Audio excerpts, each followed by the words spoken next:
Nii, tere hommikust ja tere tulemast. Ma loodan, et mind on kuulda. Keegi võib noogutada, kes on kaameraga. Väga hästi. Tere tulemast siis juba järjekorras 6. infotundi, kus tutvustatakse järjekorras 6. uuringut selle kohta, kuidas mõjutavad välisüliõpilased oma siin õppimise töötamisega Eesti majandust. Ja uuringut siis tellib Haridus- ja Noorteamet ja viis läbi Statistikaamet. Ja õige pea juba Statistikaameti andmeteadur Kadri Rootalu räägib siis lähemalt, mida selle aastane uuring näitas.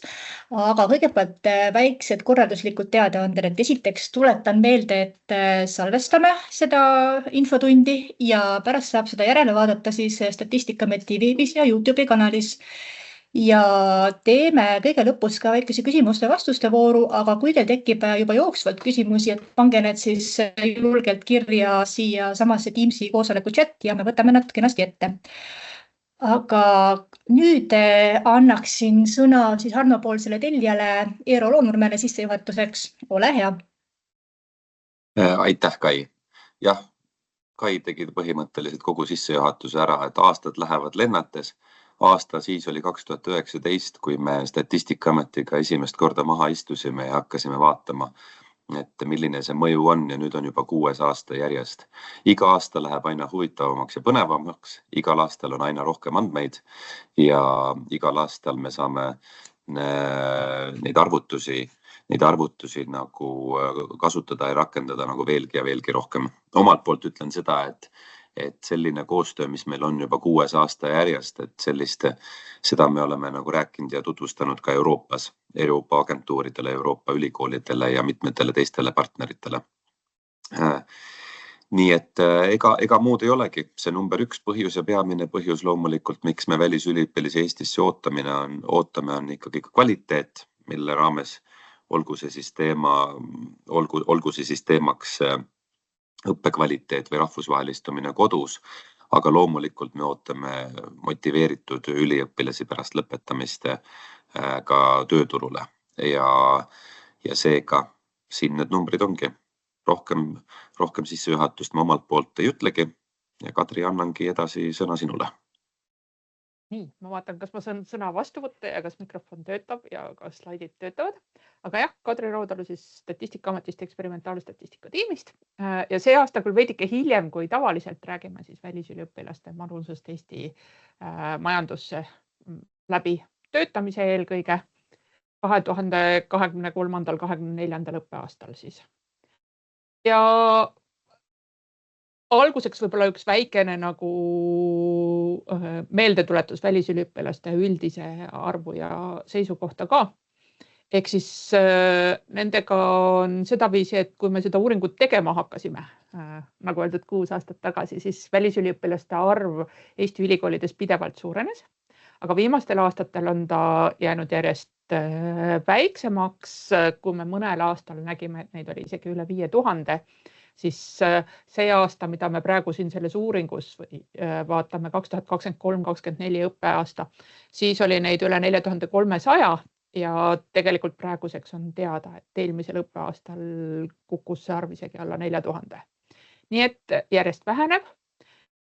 Ja lisaks sellele siis oleme vaadanud ka neid välisüliõpilasi, kes vastaval õppeaastal siis õpingud lõpetasid. Ja nende arv nüüd ei ole veel kukkunud, aga kui õpilasi jääb vähemaks, siis hakkab ka kukkuma suuremates sammudest.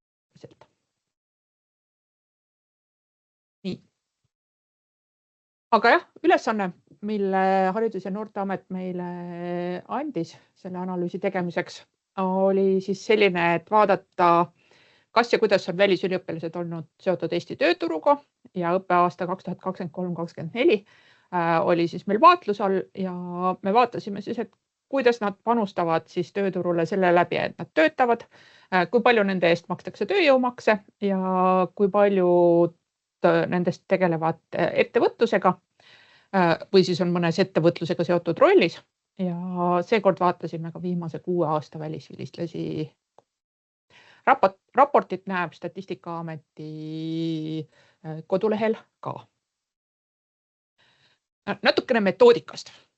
Et küsimus võib siin siis nüüd tekkida, et kuidas me teame, et kes need välisüliõpilased meil siin on, kuidas me eristame neid tavalistest üliõpilastest või mõnedest muudest siia tulnud inimestest. Seda, et kas inimene on välisüliõpilane, seda me vaatame Eesti Hariduse Infosüsteemi andmete pealt ja seal on võimalik siis märkida ära, kas tegemist on välisüliõpilasega või mitte. Ja nagu öeldud, me vaatame kahte gruppi välisüliõpilasi. Me vaatame välisüliõpilasi, kes õppisid Eestis õppeaastal 2023-2024. Lisaks sellele me vaatame neid välisüliõpilasi, kes lõpetasid õppeaastal 2022-2023 ja vaatasime, mida nad tegid sellel 23-24 õppeaastal. Ehk siis kaks gruppi, need, kes parasjagu õpivad ja need, kes eelmine aasta lõpetasid. See, kes eelmine aasta lõpetas, tema võib ka näiteks järgmises õppeastmes meil edasi õppida. Nii et sõltub, missugust õppekava ta siin on lõpetanud. Ja võrdluseks on meil siis kohalikud üliõpilased ja varasemad õppeaastad ka. Nüüd teine pool sellest küsimusest, et kuidas me teame, et kas nad töötasid ja kus nad töötasid ja kellena nad töötasid. Selleks me kasutame ühelt poolt töötamise registri andmeid ja töötamiseks siis loeme selle, kui tööandja on registrisse sisse kandnud, et see inimene mingit liiki tööd tegi. Me ei piiranud neid töötamise liike enda analüüsis mingil viisil, et kui läks kirja töötamise registrisse, siis on töötanud kas või ühe päeva. Teiseks, kui me tahame nüüd inimeste maksude kohta midagi teha, siis kasutame Maksuametist tulu- ja sotsiaalmaksu deklaratsioonide lisa 1 ja lisa 2 andmeid ja vaatasime siis nendest deklaratsioonidest töise sissetuleku summasid ja nende eest tasutud maksu. Maksudeklaratsioonis muidu deklareeritakse ka näiteks pensionid ja muu mittetöist tulu. Ja siis me vaatasime, nagu öeldud, töötamist ja töötasu õppimise ajal ja töötamist ja töötasu lõpetamisele järgneva õppeaasta jooksul. Ja kui nüüd küsimus, et äkki nad ei teinud palgatööd, vaid tegid tööd mingisuguse oma firma järel, siis äriregistrist vaatasime ka seda, et kas nad on seotud mõne ettevõttega Eestis. Ja mõned piirangud on ka nende andmete kohta, mis enne tulemuste tutvustamist tuleks selgeks teha. Ehk siis küll mitte väga paljud, aga mõned üliõpilased ikkagi õpivad mitmel õppekaval. See tähendab seda, et kui nad on erinevate valdkondade õppekavadel õppimas, siis erinevate valdkondade statistikasse nad lähevad mitmekordselt, aga muidu kogu statistikasse lähevad, ma ei tea, kui me leiame kõikide töötavate üliõpilaste osakaalu, siis sinna nad lähevad sisse ühekordselt. Üks piirang on veel see, et me analüüsi võtame ainult need tudengid, kellel on olemas isikukood ja see isikukood on ka Eesti Hariduse Infosüsteemi sisestatud, sest ilma isikukoodita ei ole meil need inimesed siis üheselt tuvastatavad teistes andmebaasides. Või siis juhul, kui sinna EHIS-esse ei ole see isikukood sisestatud, aga me mingite muude andmeallikate pealt saame selle inimese üheselt tuvastada nime ja sünniaja järgi, siis me võtame ta ka analüüsi sisse. See tähendab, et niisugune erinevatel aastatel 13-14% välisüliõpilastest jääb meil analüüsist välja.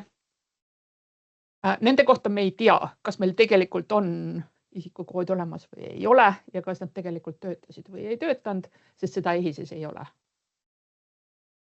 Lisaks on selline piirang, et kui meil on sissetuleku kohta käivad analüüsid või siis ameti kohta käivad analüüsid, siis seal me ei saa näidata sisejulgeolekuasutuste töötajaid ehk siis Siseministeeriumi, Kaitseministeeriumi haldusala töötajaid. Ja tulemustest siis. Kõigepealt töötamine õpingute ajal.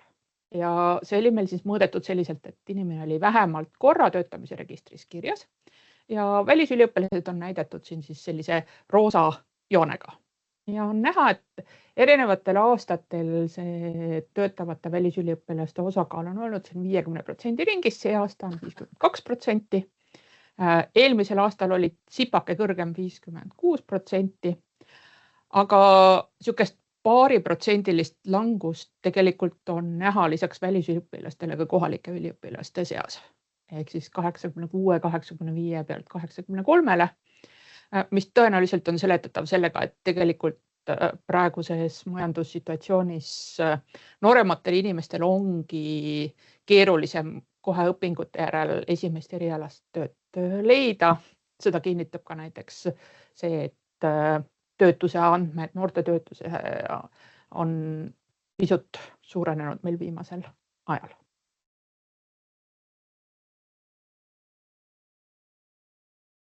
Nüüd sai just välja töötud, et me lugesime töötanud üliõpilaseks sellise üliõpilase, kes vähemalt ühe päeva või vähemalt ühe korra oli töötamise registris kirjas ja siin võib tekkida siis need küsimused, et äkki nad ongi siis mingisugused ainult korraks mingi sutsukese tööd teinud. Andmetest on näha, et kui me vaatame neid töötatud päevi ja arvutame nad siis kuudeks või nädalateks või mingisugusteks suuremateks üksusteks, siis 78% nendest üliõpilastest, kes olid välisüliõpilased 23-24 õppeaastal, olid tegelikult selle õppimise aasta jooksul töötanud 6 kuud või rohkem. Kohalike üliõpilaste seas oli see 79% ja kui me võrdleme varasemaid aastaid siin 19-20 aastast edasi, siis on näha, et neid pikaealisemalt töötavaid inimesi on olnud järjest rohkem ja neid, kes on siin töötanud võib-olla üksikud päevad või kuni 1 kuu, et neid on siin olnud läbi aastate 4-5%. Ehk siis, kui nad siin töötavad meil, siis nad ikkagi pigem töötavadki pikaajaliselt, mitte üksikute päevade, üksikuid päevi.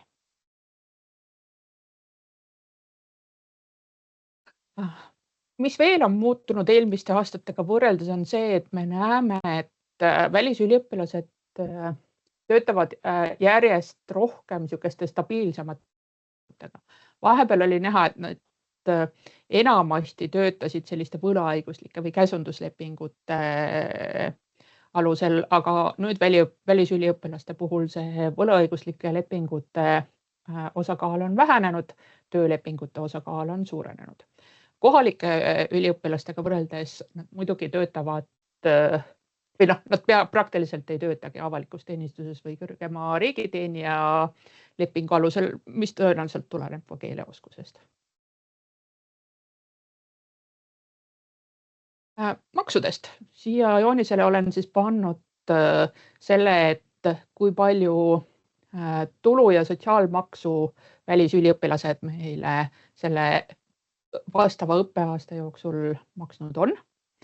Ja võrdluseks ka siis nende üliõpilaste arv, kes üldse töist tulu on teeninud. Ja siit on nüüd need, kui siin oli paar tükki, kes töötasid politseis, siis nemad võib-olla on siit siis välja jäänud. Et on siis näha, et see töist tulu teeninud välisüliõpilaste arv on eelmise aastaga võrreldes vähenenud ja samamoodi on natukene vähenenud nende välisüliõpilaste maksupanus. Aga me näeme, et kui see üliõpilaste arv on kukkunud terve tubli tüki, siis see maksupanus on ka kukkunud, aga mitte nii palju. Mis tõenäoliselt tuleneb siis sellest, et tegelikult ka palgad on kasvanud Eestis. Ehk siis 15,7 miljonit, kui siit viimase tulva pealt tulu- ja sotsiaalmaks kokku liita, oli nende selle aastane panus.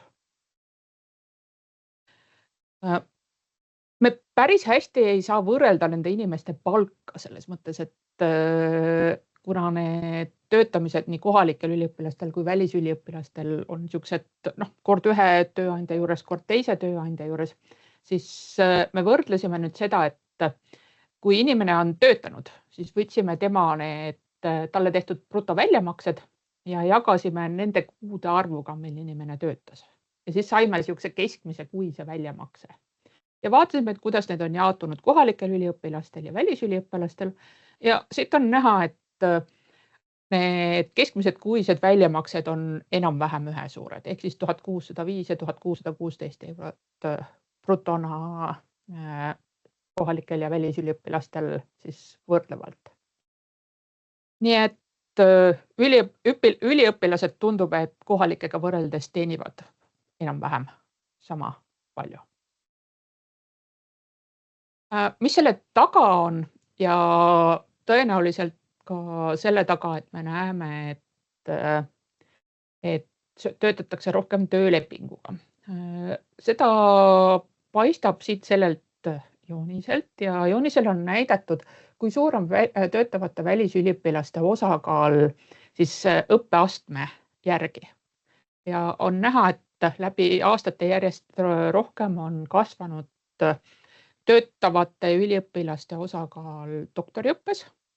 Ja see ongi seotud tegelikult ju Eestis toimunud selle reformiga, ehk siis, et doktoriõppe üliõpilased valdavalt on enda siis konkreetse osakonna või instituudi juures tööl ka, ma ei tea, näiteks nooremteadurina või töölepinguliselt tööl. Mis tähendab siis seda, et 23-24 õppeaastal doktoriõppe välisüliõpilaste töötas 85%. Ja kui nad seal kenasti töötavad, siis nad tõenäoliselt töötavadki juba niisuguste stabiilsemate töölepingutega. Mis veel saab öelda, välja tuua on see, et tegelikult ka doktoriõppe üliõpilaste, välisüliõpilaste osakaal on aasta-aastalt suurenenud. Ehk siis ka see tõenäoliselt aitab kaasa sellele, et me näeme, et välisüliõpilaste töötamise protsent ei ole langenud, kui me vaatame rakenduskõrghariduse õpet, bakalaureuseõpet või magistriõpet, siis siin näeme, et viimastel aastatel töötavate välisüliõpilaste osakaal on vähenenud. Integreeritud õppes ta pole kunagi suur olnudki, nii et siin on hästi väiksed muutused.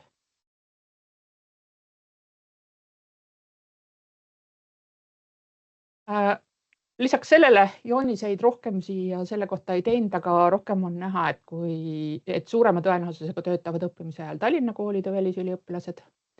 Õppevaldkondade poolest esikohal oli tehnika, tootmine ja ehitus ja järgi tuli kohe haridus.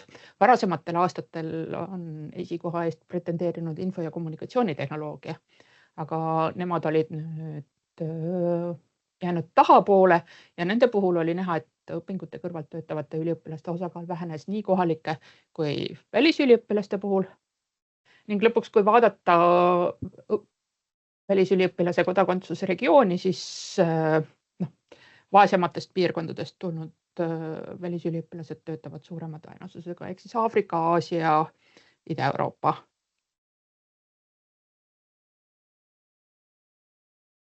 Kus kohas nad töötavad või millistel tegevusaladel? Nagu juba selle doktorantide osa juures näidatud, siis enamasti töötavad hariduse või järjest rohkem töötavad nad hariduse tegevusalal, mis tähendabki siis seda, et ülikoolide juures nendest hariduse tegevusalal töötavatest inimestest kuskil mujal töötas üsnagi väike protsent. Aastate lõikes on vähenenud nende inimeste arv, kes töötavad info- ja sidealal, nii et siin on üsna kõva kukkumine olnud. Küll aga on stabiilne olnud finants- ja kindlustustegevuse alal töötavate välisüliõpilaste osakaal. Ning kui me seda analüüsi tegema hakkasime, siis alguses oli välisüliõpilaste töötamise tegevusalade puhul esikolmikus ka näiteks majutus ja toitlustus või niisugune teenindustöö. Nende osakaal on ka viimastel aastatel kõvasti vähenenud, mis jällegi viitab sellele, et nagu me nägime, et nad on stabiilsemate töösuhenditega, kui nad varasemalt olid. Aga sellest haridusest võib-olla õige natuke pikemaltki, ehk siis, et kui nad töötavad hariduse tegevusalal, siis 3. taseme hariduse alamtegevusalal, siis ehk siis kõrghariduses enamasti on tegemist doktorantidega ja töötavatest doktorantidest põhimõtteliselt 3/4 ongi, töötavatest välisdoktorantidest 3/4 ongi siis selle kõrghariduse tegevusalal hõivatud, kohalikest doktorantidest pooled umbes. Siin võib tekkida küsimus, et okei, et me loeme siin nende doktorantide maksupanuse ka sisse, aga Eesti ühe käega justkui nagu korjab selle maksudena kokku, aga teise käega ju me ise maksame neile selle palga ülikooli juures välja. Nii et selle arvestusega võtsime ka siis praegu välja, et kui hariduse tegevusala välisüliõpilaste maksupanus oli 5,5 miljonit, siis tõepoolest doktorandid olid sellest peaaegu 5 miljonit. Korraks info ja side kohta ka, et seal töötavatest inimestest valdav enamik on programmeerimise tegevusalal. Jällegi see küsimus tekkis sellest, et info ja side valdkonda vahetevahel kippusid minema ka sellised platvormipakkujad. Et nendel töötavaid inimesi on jäänud vähemaks. Vilistlastest.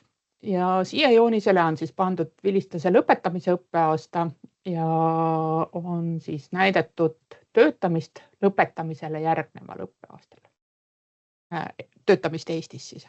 Ja jällegi näeme, et paari protsendi jagu on vähenenud nende inimeste osakaal, kes siia tööle on jäänud, aga endiselt rohkem kui pooled välisüliõpilastest jäävad lõpetamisele järgneval aastal siia tööle. Töine tulu vilistlaste puhul on, kuna neid jäi aastaga vähemaks mingi minimaalselt ja palgad Eestis üldiselt kasvasid, siis põhimõtteliselt nende teenitud töine tulu on niisugune õige pisut suurem kui eelmisel aastal, aga laias laastus saab öelda, et on jäänud samaks. Kui me võrdleme Eestisse jäänud kohalikke lõpetajaid ja välislõpetajaid, siis siin on küll näha, et kohalikud lõpetajad on tööl kõrgema palgaga, aga kui võrrelda nüüd sellega, et Eestis keskmine brutokuupalk oli 24. aastal 1981 eurot, siis nii välisüliõpilased kui kohalikud üliõpilased pärast õpingute lõpetamisest teenivad sellest Eesti keskmisest ikkagi rohkem. Ja välisvilistlaste töötamise kohta ka, siin nüüd enam haridus valdav ei ole, ehk siis kõige suurem on välisvilistlaste arv info- ja sidesektoris, järgneb haridus, sealt edasi finants- ja kindlustustegevus ja töötlev tööstus. Ülejäänud tegevusaladel on siis siia tööle jäänud inimeste arv väiksem, ehk siis alla 100 olnud. Võrdluseks võime ka vaadata seda, et kus siis need kohalikud vilistlased töötavad, et mille poolest need erinevad, et kohalike lõpetajate puhul esikohal on haridus, aga siin see haridus ei tähenda kõrgharidust, vaid tähendab ka näiteks tavalisi koole, lasteaedu, kutsekoole. Teisel kohal on avalik haldus, kolmandal tervishoid. Ehk siis jah, kohalikud ja välisvilistlased töötavad meil erinevates sektorites pärast lõpetamist. Vaatasime siis ka seda, et kas inimene on osalenud ettevõtluses. Vaatasime siis nii neid õppijaid kui vilistlasi ja vaatasime seda, et ettevõtlusega tegelevateks inimesteks. Lugesime siis sellised inimesed, kellel sellel õppeaastal oli äriregistris märgitud mõne ettevõtte juures mõni selline roll, et asutaja, juhatuse liige, nõukogu liige, osanik, täisosanik või võtsime ka arvesse FIE-d.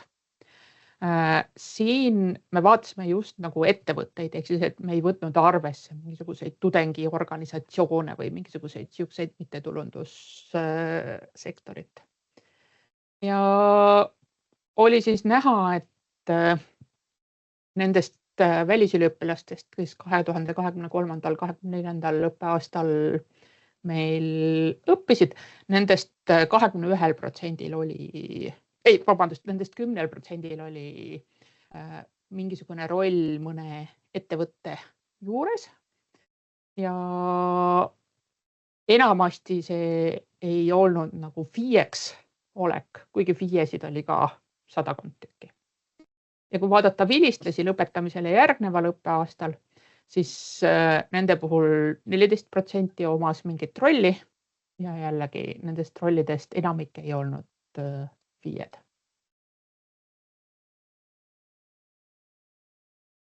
Tegime ka pikema tagasivaate, ma sellest nüüd pikemalt rääkima ei hakka, aga vaatasime siis kõiki, kes 2018-2023 Eestis tasemeõppe lõpetasid, välisüliõpilasi ja panime siia lisatingimuse, et nad hetkel ei tohiks enam edasi õppida. Ehk siis need, kes õpivad, need meil juba olid analüüsis sees. ja oli siis näha, et nende aastate lõpetajatest 44% oli 23-24 õppeaasta jooksul Eesti tööturul osalenud ehk siis töötanud. Ja kõige suurema tõenäosusega, nagu ka nende ühe aasta võrdluste puhul nägime, jäävad siia IKT, tehnika, tootmise ja ehituse valdkonna lõpetajad. Nendel mõlemal rohkem kui pooled olid jäänud. Ja maksupanus nendelt inimestelt 12,7 miljonit tulumaksuna ja 22,8 sotsiaalmaksuna. Aga siia nüüd ei ole arvestatud neid inimesi, kes näiteks võib-olla 2019 lõpetasid, 2021 töötasid, siis läksid Eestist ära. Ehk siis, et tegelikkuses see pikemaajaline panus, mis nad siia on andnud, on ka suurem.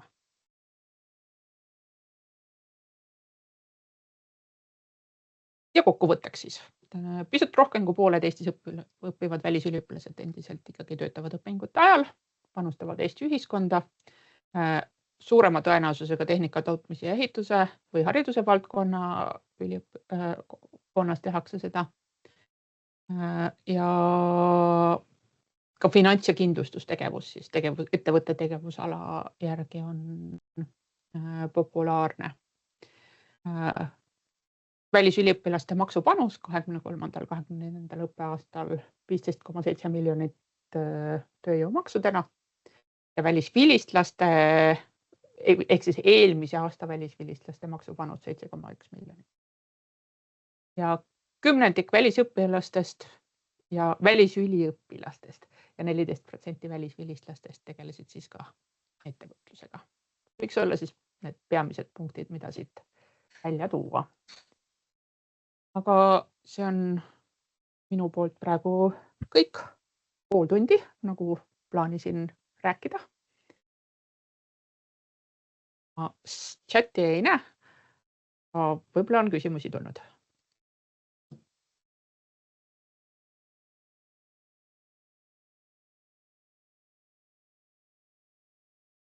Praegu ei ole, ma teen ise otsa lahti ühe küsimusega. Aitäh, Kadri! Ühesõnaga, meil on 6 aastat järjest olnud väga hea ja suurepärane koostöö. Oleme koos arvutanud ja mudeldanud ja uurinud ja vaadanud ja meil on nagu siuke pikka ajalooline mälu juba ka.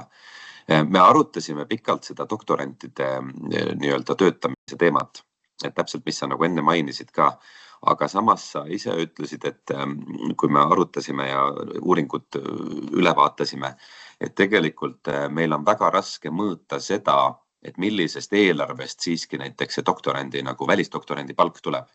Ja hüpotees on tegelikult see, et nad on väga palju tegelikult nii-öelda nagu välisrahastuse peal, mingite erinevate grantide peal ja et see ei ole kindlasti ilmtingimata nagu Eesti riigieelarve, millest välisdoktorante palka saab. On mu mõttekäik õige? Kadri, nüüd on mikrofon.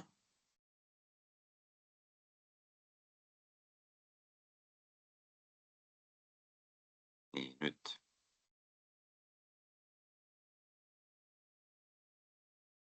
Praegu sul on mikrofon kinni.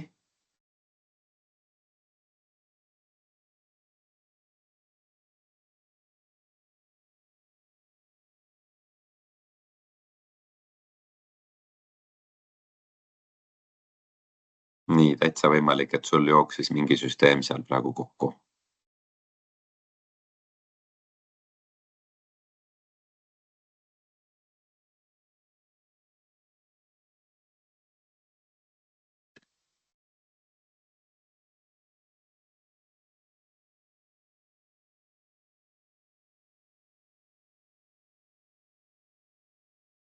Kui sul see samamoodi see nagu on, võib-olla sa käid korra sisse välja äkki edasi-tagasi nagu ära.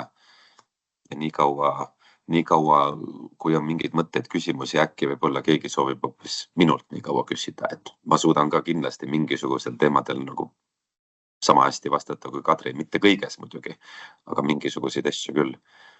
Sest igal Teams praegu jah, mängib Kadril nagu viperusi.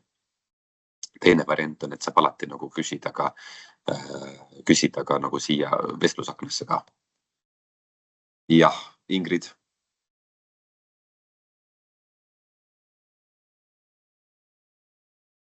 Ja, Ingrid, Tallinna Ülikool.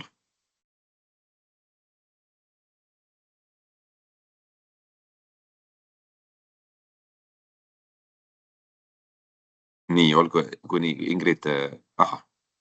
Nii, nüüd ma sain vist peale. Said peale. Tere, Ingrid, olen Tallinna Ülikoolist. Tahtsin seda küsida, et kas oleks ka mõelda, et ülevaade oleks vahetustudengite kohta, Erasmus ja muud tegelased, et ma arvan, et nende panus on ka üsna suur. Väga hea küsimus. Iseenesest,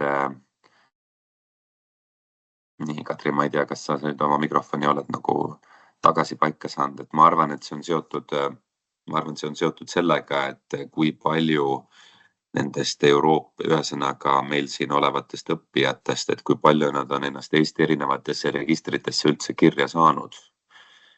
Nad ei pruugi olla nendes registrites kirjas, et kogu Schengeni ja kogu see Euroopa Liidu loogika, et kolmandate riikide välisüliõpilased ja need, kes on tulnud siia nagu pikema viisaga ja elamisloaga, et nemad on rohkem, et me siiamaani nagu tegelikult siin esimesed aastad meil läkski aega selle peale, et saada need inimesed erinevatest registritest nagu kätte. Aga ma arvan, see on kindlasti keerulisem, aga Kadri ja Statistikaameti kolleegid, et te saate ka selle nagu mõtte nagu meelde jätta, et iseenesest see oleks nagu väga põnev. Ja lisaks veel, et ütleme, see on eriti raske saab olema veel see näiteks, vahetusüliõpilane tuleb Eestisse, ta õpib ära, ta lahkub Eestist, lõpetab oma õpingud siis koduülikoolis ja siis ta tuleb Eestisse tööle. Neid lugusid on palju, aga väga raske on seda nagu tegelikult kõike mõõta, et tänu Erasmus Plussile tulevad õppijad tegelikult ka Eesti tööturule. Nii, Kadri, sa ühinesid telefoniga. Kas sa küsimust vahepeal kuulsid? Ei, ma ei kuulnud. Ma lihtsalt nägin, et sa räägid ja ma kuulsin, et sa räägid, aga ma ei saanud enda kõnet kinni panna ega mikrofoni avada. Nii, et kui sa ütled mulle, mis küsimus on, siis... Kohe ütlen küsimuse. Ingrid Tallinna Ülikoolist küsis seda, et kas sarnast uuringut oleks võimalik teha ka näiteks vahetusüliõpilaste kohta, kes on Eestisse tulnud? Kui kellelgi on infot, et kes on vahetusüliõpilased, siis on. Et need, kes on mingisuguste muude programmide kohta mingites muudes programmides käinud, siis ma ei tea, et meil praegu endal oleks selle kohta andmeid. Aga kui ülikoolidel on andmeid selle kohta, kes neil on käinud, ja kui nendele on selle väikse perioodi ajal, mis nad siin olid, ka tehtud isikukood, et me saaksime nende toimetamisi edasi jälgida, siis on... See sinu küsimus muidu oli see, et kas nad töötavad välisrahastusest või mitte.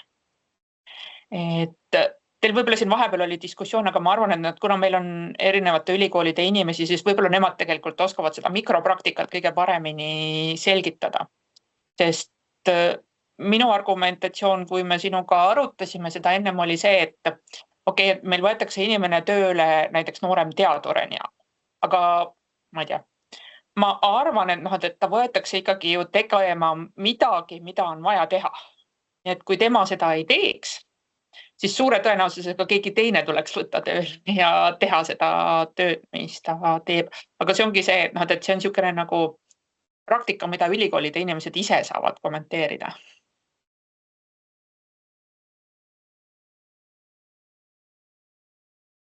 Aga igal juhul minu hüpotees on see, et olgugi, et doktorant, välisdoktorant, et ta on nagu lepinguline töötaja, siis see, et ta on ilmtingimata Eesti riigieelarve peal, et see ei pea nagu paika.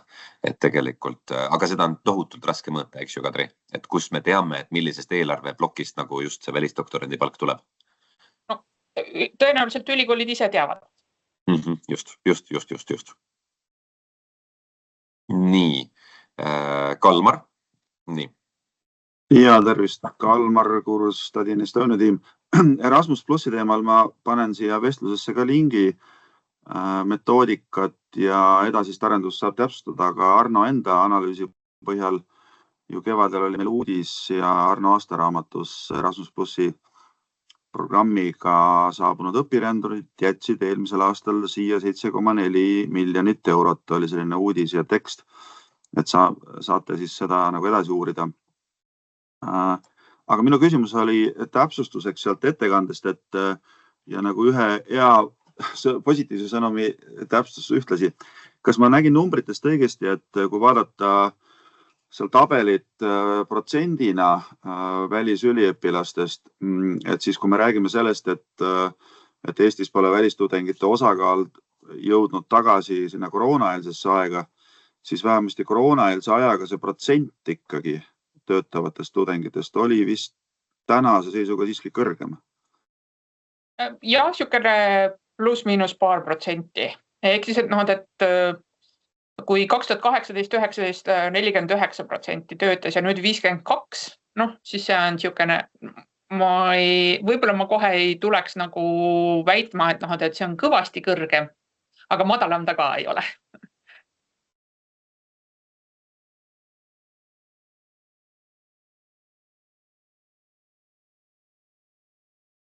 Ülle ja Tartu Ülikooli kaks juks ütlen, jah. Tere, ma ei tea, kas mind on näha ja kuulda, aga ma loodan, et on. Aitäh, Kadri, ettekande eest. Mul on kaks küsimust. Esimene on seotud sellega, et pole vist saladus üldiselt see, et eks me välisüliõpilaste näol kindlasti ootame Eestisse rohkem Euroopa Liidu riikidest pärit üliõpilasi. Me ootame kõiki, aga me muu hulgas ootame ka Euroopa Liidu riikidest pärit üliõpilasi. Et kas siin on ka mingit muutust näha isikute päritolu järgi ja nende seotus tööhõivega, et siin oli välja toodud see Aafrika regioon, aga et selles mõttes, et kas välisüliõpilastest lõpetajate või õppijate päritolu nii-öelda baasi järgi võib öelda, et on ka mingit muudatust sealt, et kas eurooplased jäävad Eestisse tööle. Ja teine küsimus oli see, et on näha, et Tallinna ülikoolides õppivad üliõpilased on rohkem tööhõivega seotud kui Tartu ülikoolides õppivad üliõpilased, et kas siin neid arve või seda proportsiooni on võimalik välja ka tuua, et kui suur see erinevus oli? Aitäh!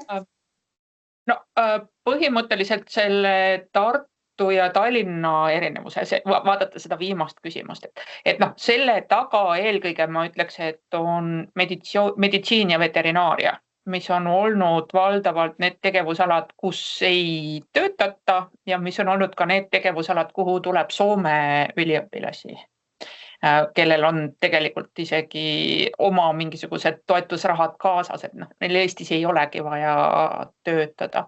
Nii et selles suhtes nii meditsiini kui selle veterinaaria puhul aastate lõikest natukene on nende töötavate üliõpilaste osakaal nagu kasvanud, aga ma ütleks, et siin Tallinna ja Tartu ülikoolide võrdluses, kuna need erialad ja valdkonnad on erinevad, mida õpitakse ja lõpetatakse, siis ma siin kohe ka ei teeks järeldust, et siin minu arust see võrdlus pole ka nagu veidikene nagu päris nii aus, et me saaks öelda, et kuulge, Tallinn peab seda tegema või Tartu peab teist tegema. Nüüd erinevatest regioonidest pärit välisüliõpilaste kohta meil praegu aegrida ei ole, et kuidas nendel see töötamise protsent on muutunud, et nende koosseis muidugi on muutunud, et kui me alustasime, siis näiteks Hiina oli suurelt pildis, aga siis ta mingil hetkel vajus vähemaks. Samamoodi nüüd sõjaga seoses, eks ju, meil Venemaalt pärit inimesi on vähem. Ja see on läbi aastate olnud sama, et Aafrikast pärit üliõpilased ja ka näiteks sealt, ma ei tea, India, Pakistan või siis, ma ei tea, Aserbaidžaan, et sealt lihtsalt töötatakse rohkem, aga et see on täpselt vastupidine nende soomlastega võrreldes, et nemad ei tule oma nii-öelda leivakotiga siia, nad peavadki midagi tegema, et ennast elatada ära. Et kui me hakkaks eurooplasi võrdlema, siis eurooplastest, eks ju, kõige suurem osakaal ongi nii-öelda Soome päritolu üliõpilased ja kui me paneme nad siia võrdlusesse, siis jah, siis tuleb välja, et eurooplased peaaegu üldse nagu meil ei tööta. Aitäh, ma just seda mõtlesingi, et tegelikult harrastades seda integreeritud õppe osa üldse, ka üliõpilaste arvus, siis suure tõenäosusega ta muudab üsna palju pilti. Nii seda, et kuivõrd on tööhõivega seotud Tallinna ülikoolides ja Tartu ülikoolides õppivad üliõpilased, et kui nagu integreeritud õppe välja jätta, siis arvatavasti on see pilt teine. ja samamoodi nende osakaal nii-öelda piirkonniti vaadates, et nad mõjutavad üsna palju. Ja nende erisusi teades, siis me ise oleme nii-öelda vaatame neid sageli eraldiseisvalt just sellepärast, et teades, et mis on seal integreeritud õppe sisu. Aitäh! No, aga me võime loota, et näiteks need meditsiini lõpetanud Soome tudengid siis ravivad Soomes neid eestlasi, kes sinna tööle on läinud. Kindlasti.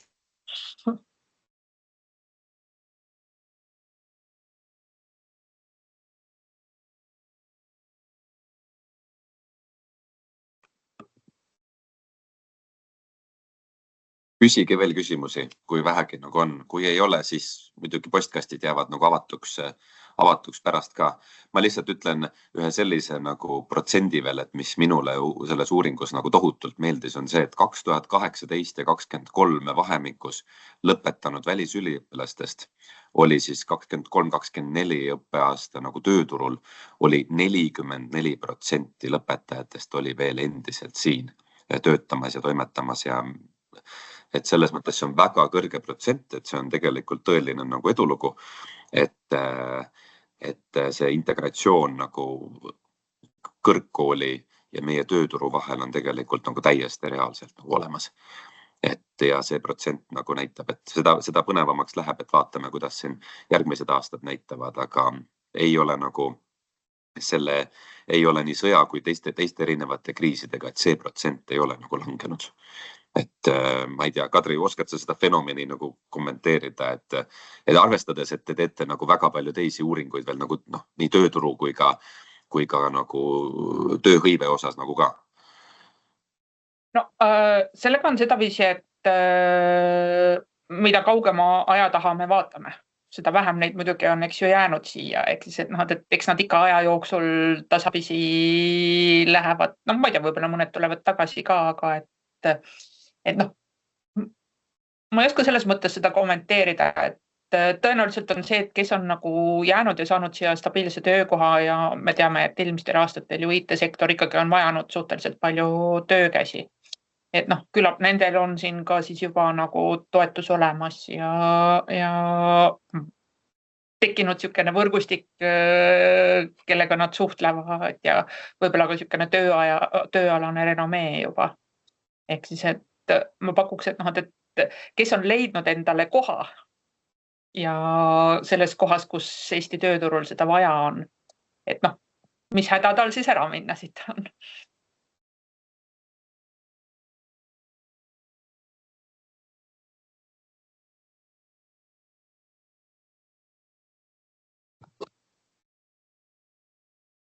Aga kui praegu rohkem neid mõtteid siin liiga palju ei tule, siis uudis nüüd kogu täisuuringuga on juba Statistikaameti kodulehel olemas. Pressiteatena nii eesti keeles kui inglise keeles. Kas on jõudmas juba või varsti jõuab ka nagu Haridus- ja Noorteameti kodulehele. Ja siis inglisekeelsena on nagu uuringu nagu lõppkokkuvõte. Et need põhilised nagu parimad pärlid, need on siis olemas ka nagu uuringus, et jagada näiteks ka, ma ei tea, väliskolleegidele või oma kolleegidele ülikoolides, kes eesti keelt, kes tahavad nagu ka inglise keeles lugeda. Nii et head tutvumist, head vaatamist. Jah, et me natukene jäime nagu hilja peale selles mõttes sellel õppeaastal siin läbisime erinevad pikad regulatsioonide jadad. Aga kui kõik läheb hästi, siis me hakkame varsti vaatama 2024-2025 õppeaastale peale. Nii nagu Kadri ütles, et eelmisel õppeaastal oli siis meil alla 4000 tasemeõppe välisüliõpilase. Ja seega eks näis, et kuidas see langus on mõjutanud siis nagu eelmist õppeaastat. Aga et kui kõik läheb hästi, siis hakkame siin sügisel juba sellega tutvuma.